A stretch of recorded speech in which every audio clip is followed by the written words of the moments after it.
Mini ప్రపంచానికి స్వాగతం. రాష్ట్రంలో ప్రభుత్వ ఉద్యోగులు అనేక రకాలైన విభాగాల్లో పనిచేస్తూ ఉన్నారు. అనేక రకాలైన విధానంలో వాళ్ళందరూ కూడా రిక్రూట్మెంట్ అయిన వాళ్ళు ఉన్నారు. సాధారణంగా మనకి రెగ్యులర్ ఉద్యోగుల గురించి ఎక్కువగా మాట్లాడుకుంటూ ఉంటాం. కానీ అనేక రకాలైన ఇబ్బందులు పడుతూ ఉన్న కాంట్రాక్టు, అవుట్సోర్సింగు, ఎన్ఎంఆర్ ఉద్యోగుల గురించి మాట్లాడుకోవటం అనేది చాలా అరుదుగా కనపడతా ఉంటుంది. వాళ్ళు కూడా ఒక బలమైన ఫోర్స్గా రాష్ట్రంలో ఉన్నప్పటికీ వాళ్ళ సమస్యల గురించి చర్చ అనేది చాలా తక్కువగా జరుగుతూ ఉంటుంది. రాజకీయ నాయకులు కూడా ఎన్నికలప్పుడు ఏదో చెప్తారు, వారిని రెగ్యులర్ చేస్తామని అదని ఇదని చెప్తూ ఉంటారు.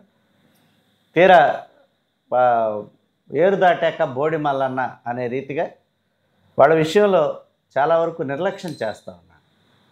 ఇప్పుడు కాంట్రాక్ట్ అవుట్సోర్సింగ్ ఎన్ఎంఆర్ ఉద్యోగుల యొక్క సమస్యల గురించి తెలుసుకునేందుకు మనం ఈరోజు సిపిఎస్ రాష్ట్ర అధ్యక్షులు బాజీ గారి దగ్గరికి రావటం జరిగింది. వారిని అడిగి కొన్ని విషయాలు తెలుసుకున్నాం. నమస్తే సార్. నమస్తే సార్. మీరు చాలా విషయాల గురించి, ఉద్యోగుల సమస్యల గురించి చాలా విపులంగా మాట్లాడుతున్నారని చాలామంది అభినందిస్తూ ఉన్నారు. Thank you sir. ముందు అందుకు మిమ్మల్ని మేము కూడా అభినందిస్తూ ఉన్నాం మా మినీ ప్రపంచం ఛానల్ తరఫున. ఈ రాష్ట్రంలో ఈ ఎక్కువగా ఇబ్బందులు పడుతున్న వాళ్ళు ఎవరు అని అంటే ఈ కాంట్రాక్ట్ అవుట్సోర్సింగ్ విధానంలో వచ్చిన ఉద్యోగులని చెప్తున్నారు. అసలు ఈ విధానం ఎప్పుడు వచ్చింది, వాళ్ళు ఎదుర్కొంటున్న సమస్యలు ఏమిటి అనే దాని మీద మీరు కొంత కూలంకషంగా మాట్లాడితే బాగుంటుంది సార్. మినీ ప్రపంచం వీక్షకులకు నమస్కారం. అలాగే ఈ రాష్ట్రంలో ఉన్నటువంటి ఇబ్బందులు పడుతూ ఉన్న, సఫకేటింగ్ గురవుతున్నటువంటి వర్గం ఉద్యోగులు, ఉపాధ్యాయులు మరియు ఉద్యోగులు, అనేక రకాలైనటువంటి వర్గాలకు సంబంధించిన మా గళాన్ని, మా బాధని, మా ఆవేదనని ఉద్యోగులతో పంచుకోవడంతో పాటుగా పెద్దలకు, ప్రభుత్వ పెద్దలకు, అలాగే ఉన్నతాధికారులకు తెలియజేసే విధంగా, సాధారణ ప్రజలకు కూడా మరి మా ఆవేదనని తెలియజేసే విధంగా మీరు చేస్తున్నటువంటి ఈ కృషి, మాకు చేస్తున్నటువంటి సహాయ సహకారాలకు ప్రత్యేకంగా మినీ ప్రపంచం మీకు ధన్యవాదాలు తెలియజేస్తా ఉన్నాం. మనం ఇదివరకు అనేక మంది ఉద్యోగులు, ఉపాధ్యాయులకు సంబంధించినటువంటి సమస్యల గురించి మాట్లాడుకున్నాం. మరి వాటిలో ఎక్కువగా ఫోకస్ దేని మీద అంటే పిఆర్సి ఇవ్వలేదు, డిఏ ఇవ్వలేదు, హెచ్ఆర్ఏ తగ్గించారు, అలాగే అత్యంత పెద్ద సమస్య అని సిపిఎస్ అనేటువంటి అంశాల గురించి మనం ఇదివరకు డిస్కస్ చేసాం. అయితే మేము కూడా మనుషులమే, మాకు కూడా మనసు ఉంటుందనేటువంటి భావంతో మాతో పాటుగా సమానంగా పనిచేస్తూ, మా కార్యాలయాల్లోనే ఉంటూ, మేము ఎంత సమయం అయితే పనిచేస్తాం అంత సమయం పనిచేస్తూ, ఎంత పని అయితే చేస్తాం అంత పని చేస్తూ ఉన్నటువంటి మిత్రులు ఈ రాష్ట్రంలో, దురదృష్టవంతులు అనబడేటటువంటి మిత్రులు చాలామంది ఉన్నారు. ఒకవేళ వాళ్ళ గురించి మనం నోరు విప్పకపోతే, ఈ సమాజానికి కానీ, ఉన్నతాధికారులకు కానీ, రాజకీయ నాయకులకు కానీ తెలియచేయకపోతే మరి వారికి మనం ద్రోహం చేసిన వాళ్ళమే అవుతామనే ఉద్దేశంతో మరి ఈరోజు వారిని గురించి చర్చించడం కోసం రావడం జరిగింది. సార్, ఈ రాష్ట్రంలో ఎన్ఎంఆర్ ఉద్యోగస్తుల గురించి ముందుగా మనం మాట్లాడుకుందాం. ఎన్ఎంఆర్ అంటే నామినల్ మస్టర్ రోల్, అంటే ఒక విధమైనటువంటి మస్టర్ వేసేటువంటి విధానం. అంటే పనికి వచ్చినటువంటి రోజున ఆయన వచ్చాడు అని చెప్పేసి అటెండెన్స్ వేసేటటువంటి ఒక షీట్ని నామినల్ మస్టర్ రోల్ అంటారు. ఈ నామినల్ మస్టర్ రోల్కి సంబంధించినటువంటి ఉద్యోగస్తులు ఈ రాష్ట్రంలో దాదాపుగా వేల సంఖ్యలోనే ఉన్నారు. వాళ్ళందరూ కూడా, అంటే ఒక డిపార్ట్మెంట్లో ఉండరు వీళ్ళు. గత 30 సంవత్సరాల కాలంగా అనేక డిపార్ట్మెంట్లలో ఖాళీ అయినటువంటి ప్రదేశాల్లో రెగ్యులర్ ఉద్యోగులను నియమించుకుంటే ఒక్కొక్కరికి బేసిక్, డిఏ ప్లస్ హెచ్ఆర్ఏ లాంటివి, అలాగే 6 నెలలకోసారి డిఏలు పెంచటం, అలాగే 5 సంవత్సరాలకోసారి ఇవి పిఆర్సీలు అమలుపరచటము, ఇటువంటివన్నీ కూడా చాలా ఖర్చుతో కూడుకున్నటువంటి అంశాలు అనే ఉద్దేశంతో ప్రపంచ బ్యాంకు సూచనల మేరకు ప్రభుత్వాల ఖర్చును తగ్గించుకోవడం అనేటటువంటి దాంట్లో కార్యక్రమాల భాగంగా ఎన్ఎంఆర్ ఉద్యోగస్తులను ప్రవేశపెట్టడం జరిగింది. అయితే ఈ ఎన్ఎంఆర్ ఉద్యోగస్తులు ఎవరెవరు ఉంటారంటే నామినల్ మస్టర్ రోల్లో ఉండే ఉద్యోగస్తులు, డైలీ వేజెస్లో ఉండే ఉద్యోగస్తులు, క్యాజువల్ ఉద్యోగస్తులు, అలాగే కంటింజెంట్ ఉద్యోగస్తులు. వీళ్ళందరూ కూడా చాలా అత్యంత దారుణమైనటువంటి పరిస్థితుల్లో ఈరోజు జీవనం కొనసాగిస్తూ ఉన్నారు. వారి గురించి మనం మాట్లాడుకోవాలి. వీరు 1993 కంటే ముందే రిక్రూట్ అయ్యారు. అంటే దాదాపుగా 80 నుంచి వీళ్ళందరూ కూడా ఎన్ఎంఆర్ ఉద్యోగస్తులు పనిచేస్తూ ఉంటే ఒక జీవోని తీసుకొచ్చారు 25/11/1993 సంవత్సరంలో. 25/11/1993 సంవత్సరంలో ఒక రూల్ తీసుకొచ్చారు. ఏంటంటే ఈ సమయానికి ఈ డేట్ కంటే 5 సంవత్సరాల సర్వీస్ కలిగినటువంటి ఎన్ఎంఆర్ ఉద్యోగస్తుల మొత్తాన్ని రెగ్యులర్ చేసేయండి అని తీసుకొచ్చారు. అంటే మీరు రెగ్యులర్ చేయండి, ఎన్ఎంఆర్ వ్యవస్థ ఉండడానికి అవకాశం లేదు అంటే ఆ రోజుతోటి ఎన్ఎంఆర్ వ్యవస్థ ఈ రాష్ట్రంలో రద్దయిపోవాలి.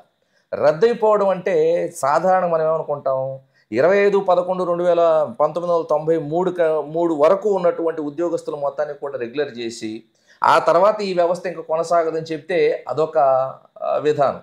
మరి 5 సంవత్సరాలు సర్వీస్ ఉన్నటువంటి వాళ్ళని రెగ్యులర్ చేస్తామంటే ఆ లోపు 4 సంవత్సరాల 300 రోజులు సర్వీస్ ఉన్నటువంటి వ్యక్తి ఆగిపోయాడు. వాళ్ళకి అన్యాయం జరిగినట్లు కాదా? మీరు ఎన్ఎంఆర్ వ్యవస్థను ఆపేశారు. ఆపేసినటువంటి సమయానికంటే ముందున్నటువంటి మొత్తం ఎన్ఎంఆర్ ఉద్యోగస్తులను మీరు రెగ్యులర్ చేసినట్లయితే అసలు ఈ సమస్యలు వచ్చేవి కాదు. కొంతమంది ఏమో దర్జాగా వాళ్ళకు వచ్చినటువంటి ప్రమోషన్స్ ఏవైతే వివిధ డిపార్ట్మెంట్లు అబ్జర్వ్ చేశారో జూనియర్ అసిస్టెంట్లు కానీ ఇంకోటి వాళ్ళని అబ్జర్వ్ చేసి వాళ్ళు ఒక స్థాయిలో జీవనం కొనసాగిస్తా ఉన్నారు. ఈరోజు ఎన్ఎంఆర్ ఉద్యోగస్తులు తెలంగాణ రాష్ట్రం అసలు లేరు, వాళ్ళు మొత్తాన్ని రెగ్యులర్ చేసేసారు. మరి ఆంధ్రప్రదేశ్ రాష్ట్రంలో మాత్రం దాదాపుగా 2500 మంది వివిధ శాఖల్లో ఉన్నటువంటి ఎన్ఎంఆర్ ఉద్యోగస్తులు మరి వాళ్లకు ఈ బతుకు జీవుడా అనేటటువంటి విధానంతో బతుకుతా ఉన్నారు. ఈ ఎన్ఎంఆర్ ఉద్యోగస్తులకు కావాల్సింది ఏంటి? 5000 మందిని ఎన్ఎంఆర్ ఉద్యోగస్తుల్ని రెగ్యులర్ చేసేసారు 93లో. ఇక మిగిలింది 2600 మంది. వీళ్ళు ఏం అడ్డం వచ్చారండి? ఆ నిబంధన 25/11/1993 అనేటటువంటి నిబంధనని మీరు తీసుకొచ్చినటువంటి రోజు కంటే ముందున్నటువంటి మొత్తాన్ని మరి రెగ్యులర్ చేసినట్లయితే ఇప్పుడు ఇంత దారిద్ర్యంలో వాళ్ళు ఉండడానికి అవకాశం ఉండేది కాదు. వాళ్ళకి ఉద్యోగులు జీతాలు ఎలా ఇస్తారంటే చేసే ఉద్యోగం మాత్రం ఖచ్చితంగా సాధారణంగా రెగ్యులర్ ఉద్యోగస్తులు ఏదైతే చేస్తున్నారో అది చేయాల్సిందే, తప్పదు. వీళ్లకు ఒక 50,000 60,000 జీతం వస్తూ ఉంటే ఎన్ఎంఆర్ ఉద్యోగస్తులకు మాత్రం బేసిక్ పే. అంటే ఆ ఉద్యోగస్తులకు వచ్చేటువంటి బేసిక్ పే మాత్రమే ఇస్తారు. నో డిఏ, నో హెచ్ఆర్ఏ, అలాగే నో పిఆర్సి. ఇంకా అతనికి ఏమీ అమలు కానటువంటి పరిస్థితుల్లో అతను ఏ విధంగా జీవనం కొనసాగించాలి, ఏ విధంగా పిల్లల్ని చదివించుకోవాలి, ఏ విధంగా ఏదైనా వ్యాధులు వస్తే వాటిని చూయించుకోవాలి. ఇప్పుడు మేము రెగ్యులర్ ఉద్యోగస్తులమే, మాకు వచ్చేటటువంటి దాంట్లో మేము ప్లాన్ చేసుకునేటువంటి దాంట్లో ఈఎంఐ ద్వారా ఒక ఇంటిని కొనుగోలు చేసాం, ఈఎంఐ ద్వారా ఒక వాహనాన్ని కొనుగోలు చేసాం, లేదంటే ఒక పిల్ల పెళ్లి చేసాం, ఒక అబ్బాయిని చదివించుకుంటున్నాం, సరిపోతుంది. మరి మాతోటి పోల్చుకున్నప్పుడు ఎన్ఎంఆర్ ఉద్యోగస్తులు అసలు ఏ విధంగానూ బ్రతకడానికి అవకాశం లేనటువంటి పరిస్థితే కదా. బేసిక్ మాత్రమే ఇచ్చేసి వాళ్ళని వదిలేస్తే ఎంత దారుణమైనటువంటి పరిస్థితులు ఉన్నాయో మరి మనందరం కూడా ఉద్యోగస్తులు, ఇటు ఉద్యోగస్తులు, అటు ప్రభుత్వ పెద్దలు, ఇటు అధికారులు, ఇటు సమాజం కూడా ఆలోచించాల్సినటువంటి పరిస్థితి. వాళ్ళు ఏదో ఉద్యోగస్తులు వాళ్ళు ఏదో తినేస్తున్నారు, వాళ్ళు ఏదో సమాజానికి చేటు చేస్తున్నారంటే దృష్టితోటి వాళ్ళని చూడకూడదు అనేటటువంటిది నా అభ్యర్థన. మరి ఒక జీవో ద్వారా 58 సంవత్సరాలు వాళ్ళకి వయసు, ఇప్పుడు 58 సంవత్సరాల వరకు సర్వీస్ చేయడానికి అవకాశం ఉంది. ఒక జీవో రావడం ద్వారా మన రాష్ట్రంలో ఉన్నటువంటి ఉద్యోగస్తుల మొత్తాన్ని కూడా 58 సంవత్సరాల నుంచి 60 సంవత్సరాలకు ఒకసారి, 60 సంవత్సరాల నుంచి 62 సంవత్సరాలకు ఒకసారి మన ఏజ్ని పెంచడం జరిగింది. కానీ వాళ్ళకి మాత్రం 58 సంవత్సరాల్లోనే ఉన్నారు. వాళ్ళకి 60 సంవత్సరాలకు 62 సంవత్సరాలకు తీసుకువెళ్ళాల. అలాగే ఉద్యోగి ఎవరైనా ఆకస్మికంగా మరణం చెందినట్లయితే మరి అతనికి ఆ కుటుంబం ఏం కావాలి? ఏ విధమైన బెనిఫిట్స్ లేవు, ఏ విధమైనటువంటి బెనిఫిట్స్ లేవు. ఇది ఎంత దుర్మార్గం అండి. కుటుంబ పెద్ద అప్పటి వరకు పనిచేశాడు, సరే ఎంతో కొంత బేసిక్ పేనో ఏదో ఒకటి తీసుకొని కుటుంబాన్ని పోషించుకుంటున్నటువంటి వ్యక్తి ఒకవేళ మరణించినట్లయితే మరి అతని కుటుంబానికి ఏ విధమైనటువంటి ఆసరా లేకుండా పోవడం అనేది చాలా దుర్మార్గమైనటువంటి అంశం. ఈ అంశాన్ని గురించి మనం చర్చించుకోవాలి. ఇకపోతే రెండోది కాంట్రాక్ట్ ఉద్యోగస్తులు. ఈ వ్యవస్థ రావడానికి మూల కారణమే ఆర్థికపరమైనటువంటి భారాన్ని తగ్గించుకోవాలి అనే ఒక సూచన వరల్డ్ బ్యాంక్ మన రాష్ట్రాలకు ఏవైతే అప్పులు ఇస్తూ ఉంటారో వాళ్ళు చేసినటువంటి సూచన.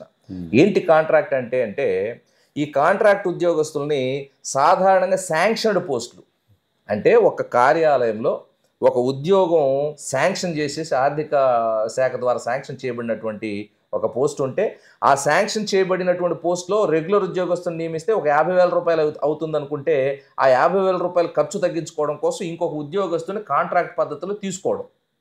దీనికి రూల్ ఆఫ్ రిజర్వేషన్ కూడా వర్తిస్తుంది. డిఎస్సి అనేటటువంటి ఒక కమిటీ ద్వారా దీన్ని ఎంచుకోవడం జరుగుతుంది ఆ ఉద్యోగస్తుల్ని. డిఎస్సి అంటే డిస్ట్రిక్ట్ సెలక్షన్ కమిటీ మనకు తెలిసినటువంటిదే. రూల్ ఆఫ్ రిజర్వేషన్, ఏ రిజర్వేషన్కి సంబంధించినటువంటి వ్యక్తులకు ఎన్ని ఉద్యోగాలు రావాలనేటువంటి రూల్ని కూడా పాటించాలి. అయితే దుర్మార్గం ఏంటంటే ఈ రాష్ట్రంలో ఉన్నటువంటి రాజకీయ నాయకులు ఎంతకైనా తెగించేటటువంటి పరిస్థితి మరి కనబడతా ఉంది మన ఉద్యోగస్థ విషయంలోనే. ఏంటంటే డిఎస్సి ద్వారా రిక్రూట్ కావాల్సినటువంటి ఉద్యోగస్తులను కూడా సిఫార్సుల ద్వారా తమకు అవసరమైనటువంటి తమకు అనుకూలమైనటువంటి వ్యక్తుల్ని అన్ని డిపార్ట్మెంట్లలోకి అక్కడక్కడ మరి నియమించుకోవడం జరిగింది. అయితే ఇలా నియమించుకున్నటువంటి కాంట్రాక్ట్ ఉద్యోగస్తులు అన్ని డిపార్ట్మెంట్లో ఉండొచ్చు, మరి ఎక్కువగా ఈ హెల్త్ డిపార్ట్మెంట్లో అలాగే ఎడ్యుకేషన్ డిపార్ట్మెంట్లో ఉండిపోయారు. టీచింగ్, నాన్ టీచింగ్ రెండు ఉండిపోయారు. మరి జగన్ గారి గవర్నమెంట్ వచ్చిన తర్వాత వాళ్ళని రెగ్యులర్ చేయడం కోసం ఒక జీవో తీసుకురావడం జరిగింది. అంటే కాంట్రాక్ట్ ఉద్యోగస్తులు మేము రెగ్యులర్ చేస్తామని ఆయన చెప్పినటువంటి ఎన్నికల హామీల్లో భాగంగా ఒక జీవోని కూడా తీసుకొచ్చారు. 10,000 మంది. అయితే ఇక్కడ 25,000 మంది ఉన్నటువంటి కాంట్రాక్ట్ ఉద్యోగస్తుల్ని మరి ఆ విషయం ముందు చెప్పలే ఆయన. ఎవరిని రెగ్యులర్ చేస్తాము, దానికి కావాల్సినటువంటి నామ్స్ ఏంటి చెప్పలా. ఆయన చెప్పినటువంటి మాట ఏంటంటే కాంట్రాక్ట్ ఉద్యోగస్తులు ఎవరైతే ఉన్నారో వాళ్ళు రెగ్యులర్ చేస్తాం. అంటే ఏమనుకుంటాం మనం సాధారణంగా చివరి ఉద్యోగస్తుల వరకు మొత్తాన్ని చేస్తాడని చెప్పేసి అనుకుంటాం కదా. మరి అందుకోసం ఆయన వెంట నడవడం జరిగింది 2019 ఎలక్షన్స్లో. కానీ మరి ప్రభుత్వం ఏర్పాటు చేసిన తర్వాత ఆయన చేసినటువంటిది ఏంటంటే డిఎస్సి అంటే ప్రాపర్ ఛానల్ అంటారు దానిని. డిఎస్సి డిస్ట్రిక్ట్ సెలక్షన్ కమిటీ ద్వారా ఎవరైతే అన్ని రూల్స్ అండ్ రెగ్యులేషన్స్ అనుసరించి రిక్రూట్ అయ్యారో వాళ్ళని ఒక 3,500 మందిని రెగ్యులర్ చేసేసారు. వివిధ ప్రక్రియల ద్వారా ఎవరు చేశారండి ఈ తప్పు? డిఎస్సి ద్వారానే వచ్చేవాళ్ళు. వాళ్ళు కూడా కాంట్రాక్ట్ ఉద్యోగస్తులు ఖచ్చితంగా డిఎస్సి ద్వారా రావాలంటే అలాగే వచ్చేవాళ్ళు. టీచింగ్ కావచ్చు, నాన్ టీచింగ్ కావచ్చు. కానీ దీనికి తూట్లు పొడిచింది ఎవరు? రాజకీయ నాయకులు తూట్లు పొడిచారు, లేకుంటే అధికారులు తూట్లు పొడిచారు. ఉద్యోగస్తులు తప్పేముందండి? మనకి ఏ ఉద్యోగం ఇస్తున్నారంటే కాంట్రాక్ట్ ఉద్యోగం ఇస్తున్నారు. ఆ కాంట్రాక్ట్ ఉద్యోగంలో చేరిన తర్వాత అది ఎలా చేరుతున్నారు అనేటటువంటి సెకండరీ అయిపోయింది. వీళ్ళు రాజకీయ నాయకులు అధికారులు చేసినటువంటి తప్పిదానికి ఈరోజు ఈ రాష్ట్రంలో దాదాపుగా 1,000 మంది ఉద్యోగస్తులు కాంట్రాక్ట్ విధానంలోనే ఇంకా మగ్గిపోతున్నారు. కొంతమంది ఏమో రెగ్యులర్ అయిపోయి వెళ్ళిపోయారు, కొంతమంది ఏమో ఇంకా కాంట్రాక్ట్ విధానంలో వాళ్ళతో పాటు వచ్చినటువంటి వాళ్ళే. అయితే ఇక్కడ కూడా ఒక కాంట్రాసిటీ ఉంది. వీళ్ళల్లో ఈ కాంట్రాక్ట్లో ఉన్నటువంటి వాళ్ళకే కొంతమందికి ఏమో 58 సంవత్సరాలు, అంటే ఛానల్లో కరెక్ట్గా వచ్చినటువంటి వాళ్ళకేమో 60 సంవత్సరాలు ఇచ్చారు. ఛానల్లో కరెక్ట్గా మీరు రాలేదు అంటే ఇది ఎవరు తేల్చాలి? ఇది ఎందుకు జరిగింది ఇలాగా? దీని తప్పు ఏంటి? దీని మూలం ఏంటి? దీన్ని సరిదిద్దడం ఎలాగా అనేటటువంటి అంశాన్ని మర్చిపోయి అధికారులు, రాజకీయ నాయకులు వాళ్ళని 58 సంవత్సరాల వరకే ఉంచేశారు. వీళ్ళకి వచ్చేటటువంటి శాలరీ బేసిక్ పే ఇస్తారు. ఈ కాంట్రాక్ట్ ఉద్యోగస్తులకు కూడా ఇచ్చేటటువంటిది బేసిక్ పే. ఎన్ఎంఆర్లకేమో బేసిక్ ప్లస్ డిఏ ఇస్తారు. అయితే మనం ఎంత చూసుకున్నా ఏమి చేసినా కానీ సమానమైన పనికి సమానమైన వేతనం ఇవ్వడం అనేటటువంటి సుప్రీంకోర్టు ఆదేశానుసారం చేయాల్సినటువంటి పని. అది ఎక్కడా కూడా వీళ్ళ విషయంలో అమలు జరిగినట్లుగా మనకైతే కనిపించట్లా. తెలంగాణ రాష్ట్రంలో ఈరోజు ఎన్ఎంఆర్ ఉద్యోగస్తులు అనేవాళ్ళే లేరు. మొత్తాన్ని రెగ్యులర్ చేసేసారు. ఎక్కడ అవకాశం ఉంటే అక్కడ, ఏ పోస్ట్లో అవకాశం ఉంటే అతని అర్హతలకు తగినట్లుగా వాళ్ళని రెగ్యులర్ చేసేసారు.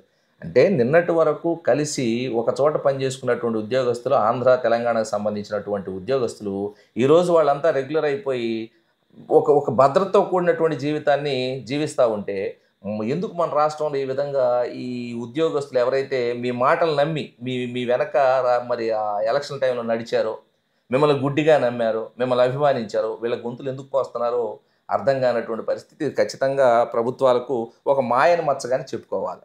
ఇకపోతే కేటగిరీల వారీగా చూడండి, అవుట్ సోర్సింగ్ ఉద్యోగస్తులు ఉన్నారు.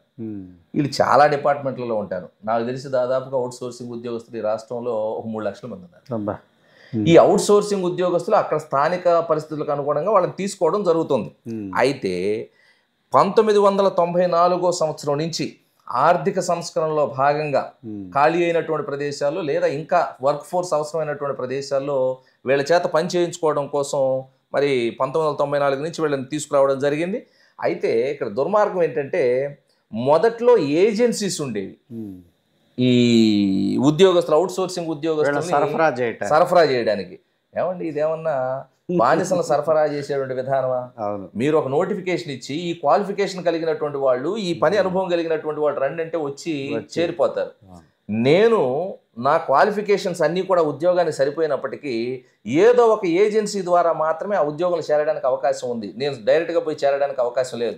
ఏజెన్సీ వాళ్ళు ఎంత దుర్మార్గం చేశారంటే కొన్ని కోట్ల రూపాయలు ఈ కృష్ణా, గుంటూరు, ప్రకాశం జిల్లాలో మరి ఈ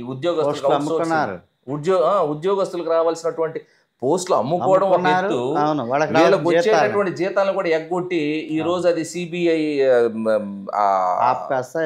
ఆప్కాస్ దాని అంటే ఒక సంస్థకి ఆ సిఐడికి ఏదో కేసును కూడా అప్పగించారు. కేసు కూడా ఉంది. ఇన్ని కోట్ల రూపాయలు వీళ్ళకి చెల్లించాల్సింది ఎందుకు చెల్లించలేదు? మరి ఎవరైనా కానీ పొట్టకూటు కోసం వచ్చినటువంటి వాళ్ళ జీతాలు ఇవ్వకుండా ఏజెన్సీల రూపంలో స్వాహా చేస్తే, దాని మీద వీళ్ళు కేసు వేస్తే సిబిసిఐడి ద్వారా కేసును విచారణ చేయాల్సినటువంటి ప్రభుత్వం, చేస్తున్నటువంటి ప్రభుత్వం 7 సంవత్సరాలు అయినా కానీ నిమ్మకు నీరు ఎత్తినట్టు ఎందుకు ఉంది? అంటే నిందితులను పట్టుకోవడానికి మీకు చేతగాలేదా? నిందితులు మీకంటే బలవంతులా? నిందితులు ఏమైనా అదృశ్యమయ్యారా? లేకుంటే మానవాతీత శక్తులా? ఎక్కడికి పోయినా ఈ కోట్ల రూపాయలు?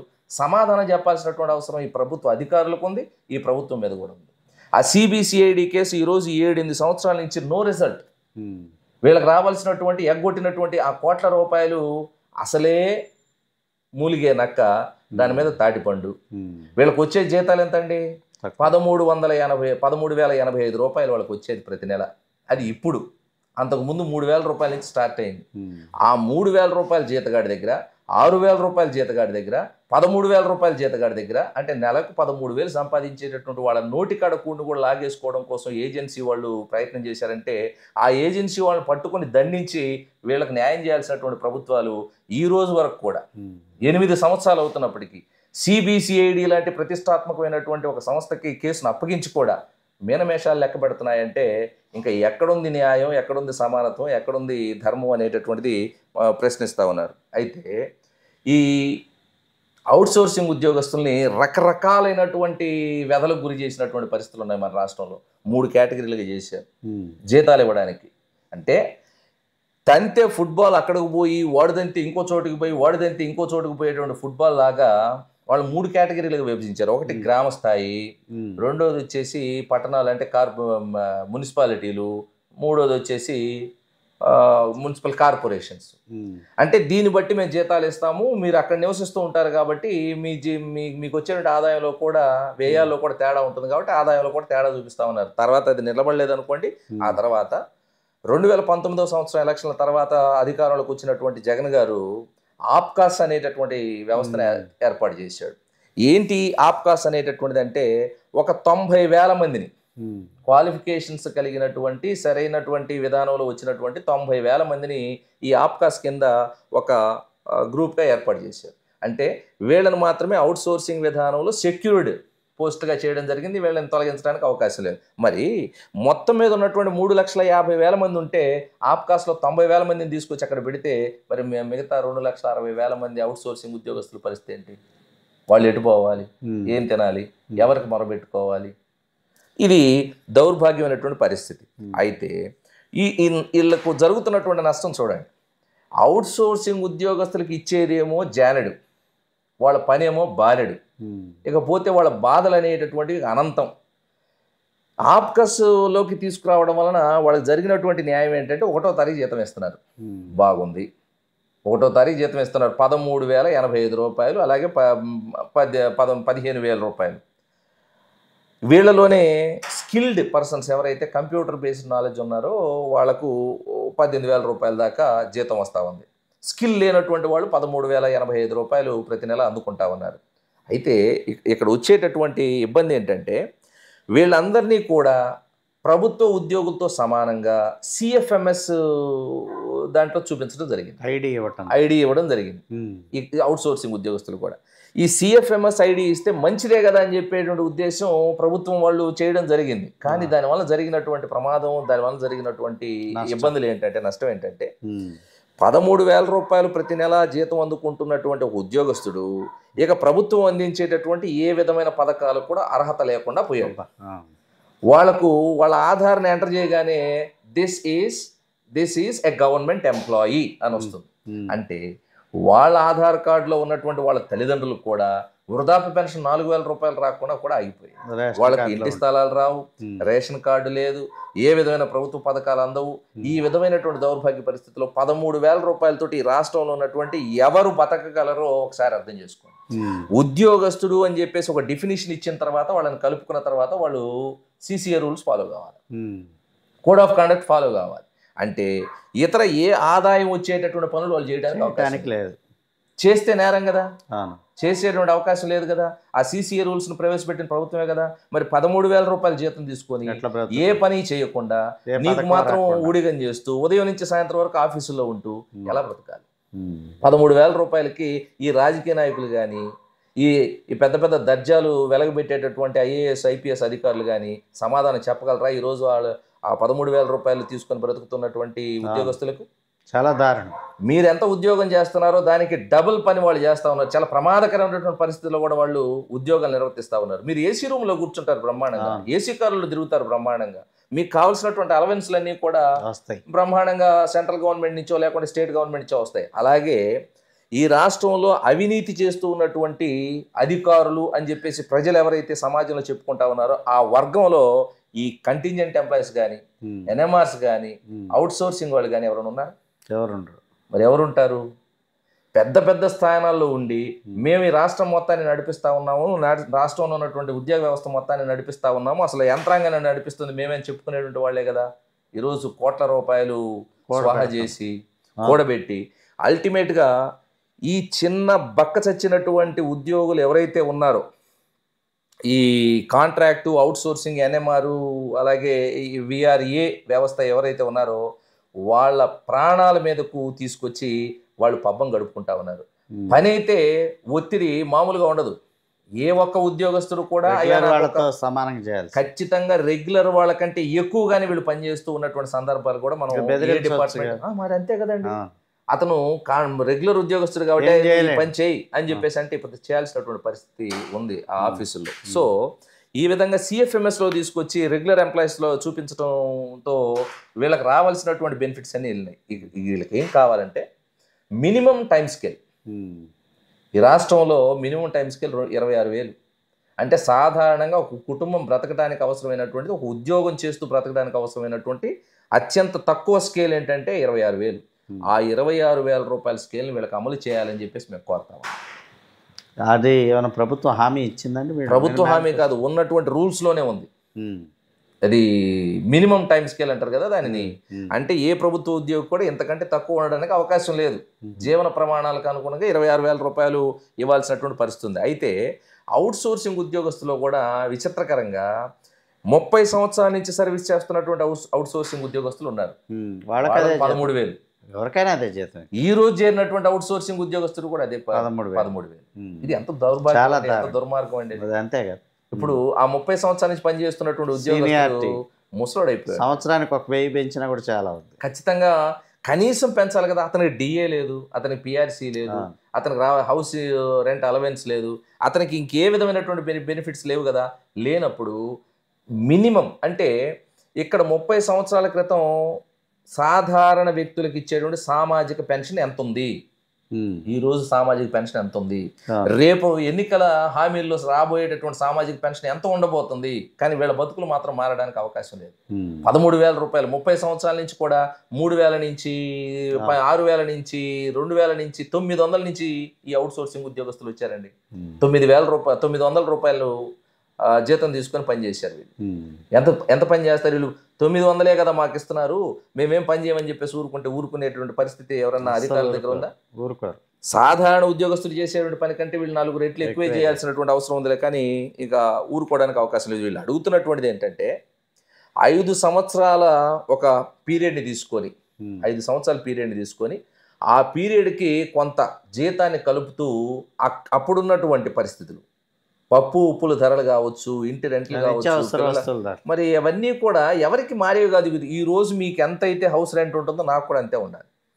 మీరు ఎంతైతే పాలు కొనుగోలు చేస్తున్నారు నేను కూడా అంతే పాలు కొనుగోలు చేయాలి. మీకు ఎంతకైతే బియ్యం ఇస్తున్నారు నేను కూడా అంతకే ఇవ్వాలి. మరి అలాగే అవుట్ సోర్సింగ్ కాంట్రాక్ట్ ఉద్యోగస్తులు కూడా అంతే రేటుకి ఇస్తారా, లేకుంటే వాళ్ళకి ఏమైనా స్పెషల్గా ఏదైనా చౌక ధరలు పెట్టేటటువంటి అవకాశం మరి కల్పించడం అవకాశం లేదు కదా.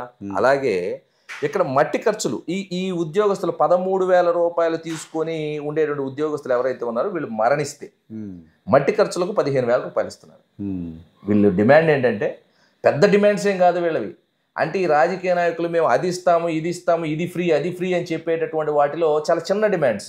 వేల కోట్ల రూపాయలు మరి లక్షల కోట్ల రూపాయలు పంచుతూ ఉన్నటువంటి ప్రభుత్వ పెద్దలు తమకు అవసరమైనటువంటి యంత్రాంగం నడవడానికి కృషి చేస్తూ ఉన్నటువంటి ఈ ఉద్యోగస్తులు చిన్న సన్నకారు ఉద్యోగస్తులు ఎందుకు నెగ్లెక్ట్ చేస్తుందో అర్థం కావట్లేదు.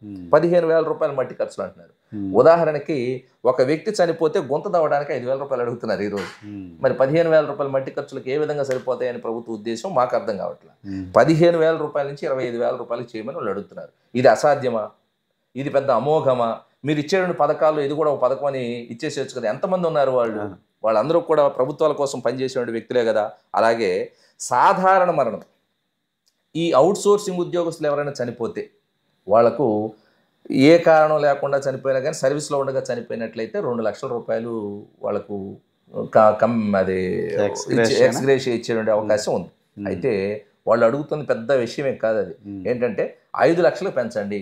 ఇప్పుడు ఈ ప్రభుత్వాలను నడిపేటటువంటి రాజకీయ పార్టీలు తమ కార్యకర్త ఎవరైనా చనిపోతే తమ పార్టీలో సభ్యత్వం తీసుకున్న కార్యకర్త ఎవరైనా చనిపోతే 5 లక్షల రూపాయలు 10 లక్షల రూపాయలు ఇస్తున్నారా? మరి ఎక్కడి నుంచి తీసుకొచ్చి ఇస్తున్నారు? ఎందుకు ఇస్తున్నారు? అతను మనిషే, అతనికి కుటుంబం ఉంది. మరి ఇతను మనిషి కాదా? ఇతని కుటుంబం లేదా? అతను మీ రాజకీయ పార్టీ కోసం పనిచేస్తే 5 లక్షల రూపాయలు 10 లక్షల రూపాయలు అతనికి మీరు కుటుంబానికి అందించినప్పుడు ఇతను ప్రభుత్వం కోసం ప్రజల కోసం సమాజం కోసం పనిచేసే వ్యక్తికి ఒక 5 లక్షల రూపాయలు చనిపోయినప్పుడు ఆ కుటుంబాన్ని ఓదార్చేటువంటి ఉద్దేశంతో ఇస్తే తప్పేంటి? ఏ విధంగా వాళ్ళు ఆలోచిస్తున్నారో మనం అర్థం చేసుకోవచ్చు. అలాగే డ్యూటీలో ఉండగా యాక్సిడెంటల్గా, అంటే డ్యూటీలో ఉండగా అంటే ప్రతి ప్రభుత్వ ఉద్యోగం కూడా చెప్పుకోవడానికి 9 గంటల నుంచి 10 గంటల నుంచి 5 గంటల వరకు ఉద్యోగం అయినప్పటికీ ఏ ప్రభుత్వ ఉద్యోగి కూడా 24 గంటల్లో ఏ ఒక్క నిమిషం ఏ అధికారి పిలిచినా కానీ ఉరుకులు పరుగులతో వెళ్ళేటువంటి ఉద్యోగాలే చేస్తున్నాం. చివరికి టీచర్లు కూడా ఇంటికి వెళ్ళిన తర్వాత కూడా మీరు ట్రైనింగ్ చేయండి అని టీచర్ల డిపార్ట్మెంట్లో కూడా ఇస్తూ ఉన్నారు. ఈ గూగుల్ షీట్ నింపండి అని ఇస్తూ ఉన్నారు. ఇది డౌన్లోడ్ చేయండి అంటున్నారు, ఇది అప్లోడ్ చేయండి అంటున్నారు. ఏదో కొన్ని ఫోన్లలో వచ్చేటటువంటి కొన్ని ప్రోగ్రామ్స్ చెప్తా ఉన్నారు.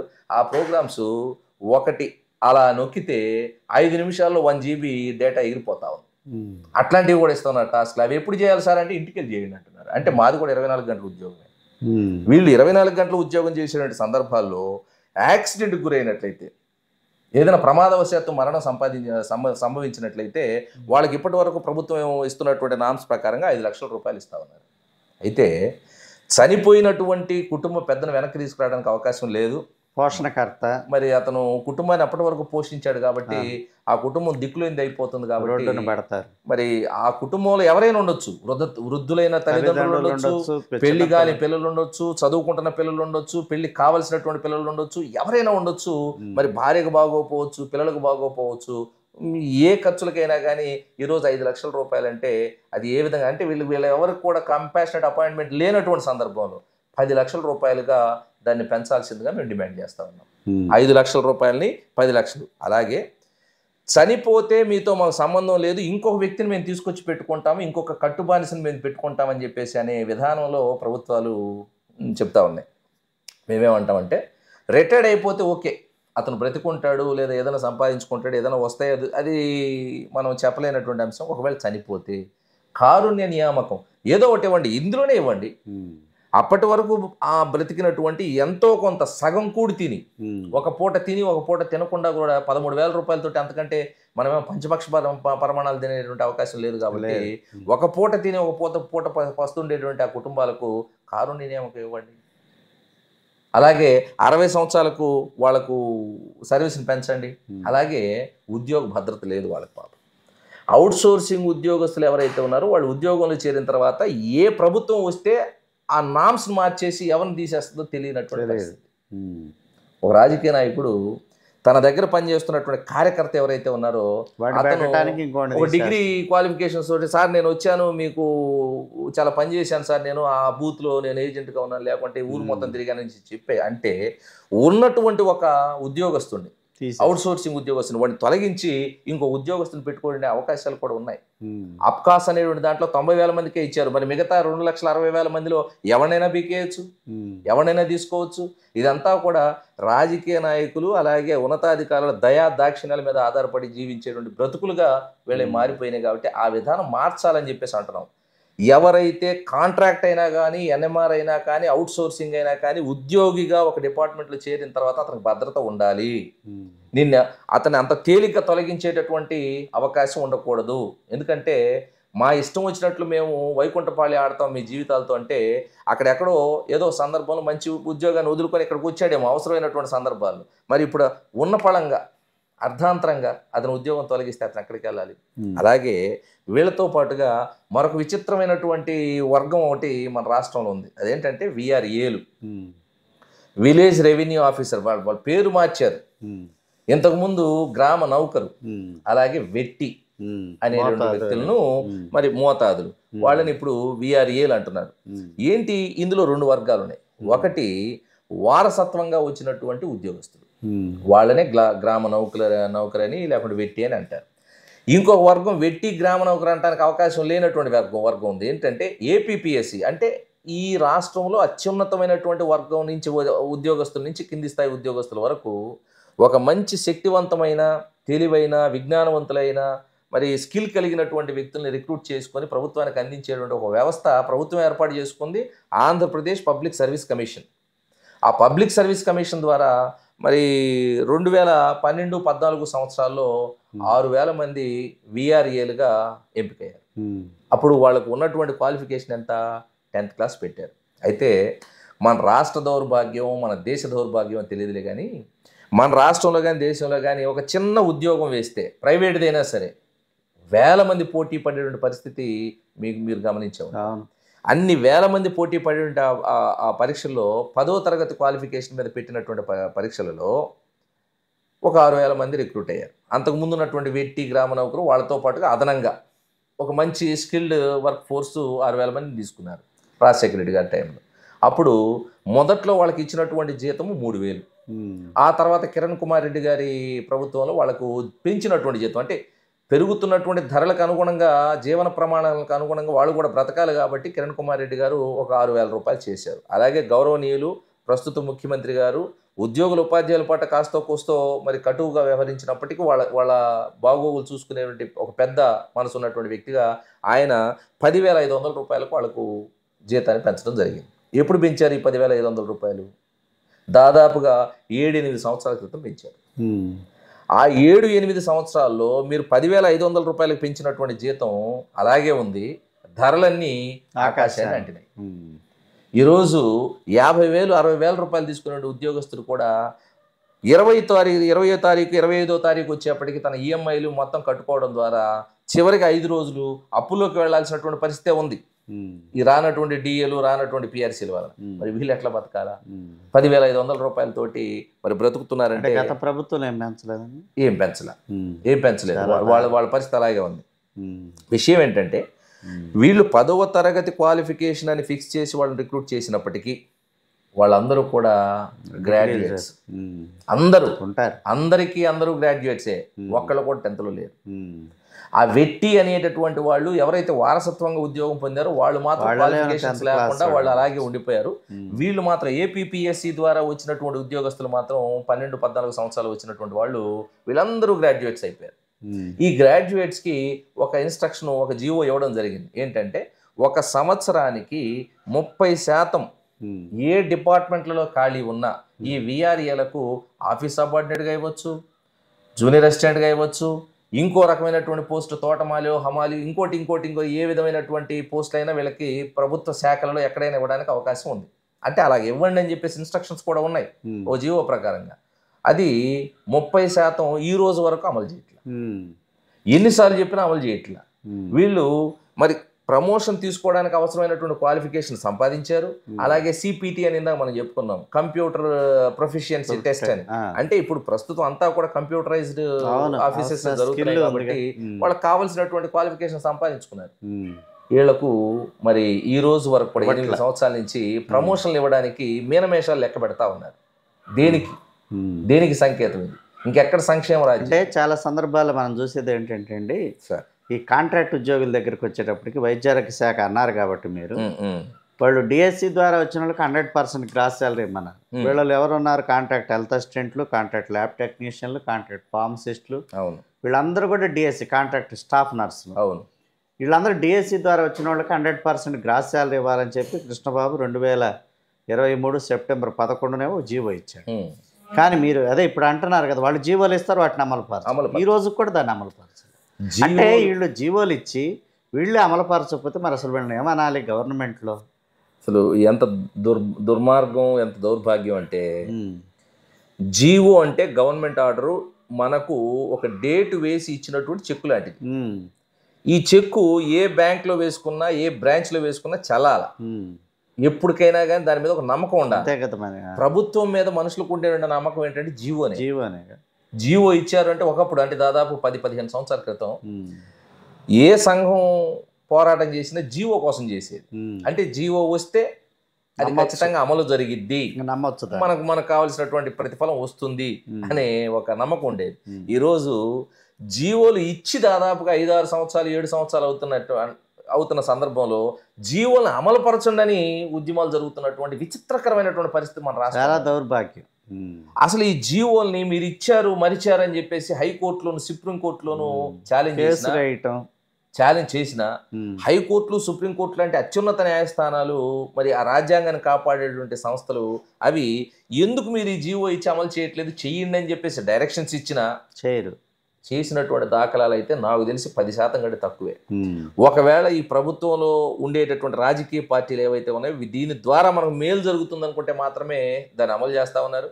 దీని ద్వారా ఉద్యోగస్తులకు, ప్రజలకు, సమాజానికో మేలు జరిగిద్ది అనుకుంటే దాన్ని పెడచెవిన పెడతా ఉన్నారు. రకరకాలైనటువంటి దౌర్భాగ్యాలు. ఈరోజు రాష్ట్రం విడిపోక ముందు తెలంగాణలో ఉన్నటువంటి మిత్రులు, ఉద్యోగ ఉపాధ్యాయ సోదరులు, ఆంధ్రాలో ఉన్నటువంటి ఉద్యోగ ఉపాధ్యాయ సోదరులు మొత్తం కూడా కలిసి ఒకటే చెట్టు కింద ఒకటే కుటుంబం లాగా బ్రతికి మనం అందరం కూడా సమానంగా మరి వచ్చినటువంటి ప్రతిఫలాలను అనుభవించినటువంటి వాళ్ళని. కానీ ఈరోజు విఆర్ఏస్ అనేటటువంటి వాళ్ళు తెలంగాణలో ఒకళ్ళు లేడు, అసలు వ్యవస్థే లేదు. వెళ్ళిపోయారు వాళ్ళు. మొత్తాన్ని ప్రమోషన్లు ఇచ్చేసి వివిధ డిపార్ట్మెంట్లోకి అబ్జర్వ్ చేసేసి వాళ్లకు బ్రహ్మాండమైనటువంటి జీవితాన్ని ఇచ్చాడు. మరి ఆయన ఏం చేశాడు, ఏ రాజకీయ పార్టీ ఏంటనేటటువంటిది నాకు అంతగా అవగాహన లేదు. కానీ కేసీఆర్ గారు మరి ఉన్నటువంటి వ్యక్తుల మొత్తానికి కూడా ప్రమోషన్లు ఇచ్చి పంపించేసి మన ఆంధ్రప్రదేశ్ రాష్ట్రంలో ఏ అంశం మీద వీళ్ళని ఆపారు, దేనికి ఏం అడ్డం వచ్చింది, వీళ్ళని వద్దు అని చెప్పింది ఎవరు, వీళ్ళని ప్రమోషన్ ఇవ్వకపోవడానికి కారణం ఏంటి, ఇవి ఎవరు కూడా అడగడానికి అవకాశం లేదు. ఎవరు ఆన్సర్ చెప్పేటువంటి వాడు మన రాష్ట్రంలో లేరు. అయితే ఇక్కడ ఏపీపీఎస్సీ వాళ్ళకి ప్రమోషన్ ఇవ్వమంటున్నాం, డిగ్రీ ఉంది కాబట్టి. డిగ్రీ బేస్ చేసుకొని, ఇంటర్మీడియట్ బేస్ చేసుకొని ఇవ్వండి. అలాగే వెట్టి అనేటటువంటి వ్యక్తి కూడా ఈ గ్రామాల్లో ఉండేటువంటి వాళ్ళు, గ్రామ నౌకరు, అతను ఏ ఉద్యోగి చేయనటువంటి పనులు చేస్తారా. ఒక వ్యక్తి చనిపోతే అక్కడ రాత్రి మొత్తం ఉండేది వ్యక్తి. ఎవరైనా ఆ గ్రామానికి అధికారులు వస్తే వాళ్ళకి కావాల్సినటువంటి సకల సౌకర్యాలు ఏర్పాటు చేసేవాడు వెట్టి. అలాగే అనేకమైనటువంటి పనులు చేసేవాడు వెట్టి. ఆ వెట్టికి 10,500 రూపాయలు మీరు జీతం ఇస్తే అతను ఏ విధంగా బ్రతకాలా? ఇదంతా చూస్తే మీకేమనిపిస్తుంది? శ్రమ దోచుకుంటుంది ప్రభుత్వం. బానిస వ్యవస్థ మధ్యయుగ కాలం నుంచి ఎక్కడికి పోలా, మనకి ఆధునికమైనటువంటి మార్పు చెందుతా జీవోలు తీసుకురావడం ద్వారా, ఒక పాలిష్డ్ పదాలు పెట్టడం ద్వారా, NMR, contract, out sourcing, VRA, లేకుంటే ఇంకోటి అనేటువంటి పేర్లతోటి ఎక్కడికి పోలేదు. సలక్షణంగా మన దేశంలో, మన రాష్ట్రంలో ఇంకా వెట్టి చాకిరీ అనేటటువంటిది, అలాగే ఆ బానిసత్వం అనేటటువంటిది బ్రతికే ఉంది. అలాగే ఈ మొత్తం అంశాలని ఎవరు కూడా దాన్ని చేంజ్ చేయలేరా? ఈ సమస్యలను ఎవరు కూడా పరిష్కరించలేరా? అంటే చేయలేరు. వాళ్ళు తలుచుకుంటారు. పరిష్కరించాలి అనే మనసు ఉండాలి తప్ప, పరిష్కరించేటువంటి గొప్ప గుణం ఉండాలి తప్ప, పరిష్కరించి వీళ్ళ జీవితాల్లో వెలుగులు నింపాలి అనేటువంటి ఆశయం ఉండాలి తప్ప, వీళ్ళ సమస్యల మొత్తాన్ని పరిష్కరించడానికి మొత్తం కలిపినా కానీ రాష్ట్ర బడ్జెట్లో చాలా తక్కువే అవుతుంది. ఈ ఉన్నటువంటి ఉద్యోగస్తులు వీళ్ళందరూ మనలాంటి మనుషులే. వీళ్ళు ఎక్కడో పైనుంచి దిగిన వచ్చినటువంటి ఏలియన్స్ కాదు, మన పక్క దేశం నుంచి, పాకిస్తాన్ నుంచో బంగ్లాదేశ్ నుంచి వచ్చినటువంటి వలసదారులు కాదు. మరి ఎందుకు టార్చర్ చేస్తా ఉన్నారు వీళ్ళని? ఆ గ్యాస్ ఛాంబర్లో వేసినట్లే కదా వీళ్ళని కూడా. ఆ ఖచ్చితంగా వెట్టి చాకరీ ఏది చేపిస్తున్నట్లే కదా. చేయలేడు, అక్కడి నుంచి పోలేడు, ఇంకోటి ఏది చేయలేడు. చేయలేడు. గాజాలో ఏ విధంగా అయితే వాళ్ళు ఆ అన్నానికి అలమటిస్తా ఉన్నారో, వీళ్ళు కాకపోతే ఒక పూట తింటున్నారు. అంతే, జీవోత్సవాలుగా మారకుండా ఏదో ఒక వరకు పూట అట్లా. తిని అలా బ్రతకడం జరుగుతూ ఉంది. నేను అంటాను, మానవ హక్కులు అనేటటువంటి వాటిని రాజకీయ పార్టీలు పెద్ద పెద్ద వేదికల మీద ఉపన్యాసాల్లో చెబితే సరిపోదు. ఈ ఉద్యోగస్తుల్లో భాగమైనటువంటి ఎన్ఎంఆర్, కాంటింజెంట్, అవుట్ సోర్సింగ్, విఆర్ఏలు ఎవరైతే ఉన్నారో వాళ్ళ బ్రతుకుల్లో వెలుగులు నింపడం ద్వారా మీరు మాట్లాడేటటువంటి మాటలు ఓట్ల కోసమో లేకుంటే పదవుల కోసమో మీరు మాట్లాడే మాటలను మీరు నిరూపించుకోవడానికి ఈ వ్యవస్థను బాగు చేయడం, ఈ వ్యవస్థని సంస్కరించడం అనేటువంటిది మీకు ఒక టెస్ట్ లాంటిది. చేయండి. వీళ్ళకు మీ ఓట్లు మీరు తీసుకుందరు కానీ, మీ పదవులు మీరు తీసుకుందరు కానీ మాకు ఉన్నటువంటి సమస్యల్ని మా మిత్రులు ఎవరైతే ఉన్నారో, మా సోదరులు సోదరిమణులు ఎవరైతే ఇంత దౌర్భాగ్యంలో జీవిస్తూ ఉన్నారో వాళ్ళని దౌర్భాగ్యం నుంచి బయట పడివేయమని అని అడుగుతున్నాను. అలాగే హెల్త్ ఈహెచ్ఎస్ అంశాలు కూడా ఉన్నాయి. ఇదండి మన రాష్ట్రంలో కాంట్రాక్ట్ అవుట్సోర్సింగ్, ఈ విఆర్ఏలు ఎవరైతే ఉన్నారో వాళ్ళందరూ కూడా అనేక రకాలైన ఇబ్బందులు పడుతూ ఉన్నారు. వారి గురించి చాలా చక్కగా వివరించారు. ప్రభుత్వాలు ఎప్పటికైనా దృష్టి కేంద్రీకరించి, ఎందుకంటే ఇప్పుడు ఈ వ్యవస్థ అంతట్లో కూడా చాలా కీలకంగా ఉంది. వీళ్ళే రెగ్యులర్ ఉద్యోగులు క్రమేపీ తగ్గిపోతూ ఉన్నారు. అవుట్సోర్సింగు, కాంట్రాక్ట్ ఉద్యోగులు, ఎన్ఎంఆర్లు కానీ వీళ్ళందరూ కూడా రోజు రోజుకి పెరిగిపోతూ ఉన్నారు. అటువంటి వాళ్ళు అనేక రకాలైన ఇబ్బందులు, ఎందుకంటే ఒక ఉద్యోగం వచ్చిందంటే ఏదో జీవితం బాగుపడుతుందని అనుకుంటే తీరా దాంట్లో పోయిన తర్వాత అదొక పెద్ద మురికి కుప్పంలాగా, చీకటి అగాధం అలుపుకున్న పరిస్థితిలాగా కాంట్రాక్ట్ ఉద్యోగుల యొక్క జీవితాల్లో జరుగుతూ ఉంది. కాబట్టి వాళ్ళకి ప్రభుత్వాలు న్యాయం చేయాల్సిన అవసరం ఎంతైనా ఉంది. ఆ విషయాల గురించి చక్కగా వివరించినందుకు బాజీ గారికి. సమాజం కూడా ఈ ఉద్యోగులు ఎవరైతే ఉన్నారో వీళ్ళని గురించి కాస్త ఆలోచించి మరి వాళ్ళ పట్ల వాళ్ళ మద్దతును కూడా తెలియజేయాల్సినటువంటి అవసరం ఉందని సమాజాన్ని కూడా చేతులు జోడించి నమస్కరించి వేడుకుంటున్నాను. Thanks sir.